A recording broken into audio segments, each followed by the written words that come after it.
કિંજલ શિયાર મારું નામ છે। હું અહીંયા 1 વર્ષથી સમરસમાં રહું છું અને મને જમવાનો પ્રોબ્લેમ છે। અહીંયા સવારે અમે નાસ્તો કરવા આવીએ તો પ્લેટ પણ મળતી નથી સારી, અને પ્લેટ તો સારી ધોયેલી જ હોતી નથી। પ્લેટ કે ગ્લાસ તમે જે ધોવો એ કઈ નહીં, અને જમવાનું સારું નથી આવતું। હું જમવા આવી શનિવાર હતો, ઢોકળા જમવામાં હતા તો મને ભાવ્યા નહીં તો હું નાખવા જતી હતી, બરોબર? તો નાખવા મને દીધા નહીં કે સારા છે તમે ખાઓ। હું રડવા માંડી, મને મારે નથી ખાવા, તો પણ પરાણે ખવડાવ્યા મને।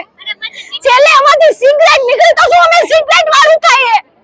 બેન, આ બાબતે કોઈને વાત કરી હતી? શું કીધું? હા, વાત કરી હતી મેં, વાત ગાયત્રી બાને ગઈ હતી તો હવેથી ધ્યાન રાખશું, બાકી આગળ કાંઈ થયું નથી। પછી ઘણું નીકળે છે, મકોડા કેરી બધું નીકળે છે। શું માંગ શું છે તમારી? મારી માંગી છે કે જમવાનું સારું આવે ને સવારે કઈ પણ ડીશ માટે અમારે અડધી કલાક ઊભું રહેવું પડે છે અહીંયા, ત્યારે અમને પ્લેટ મળે છે।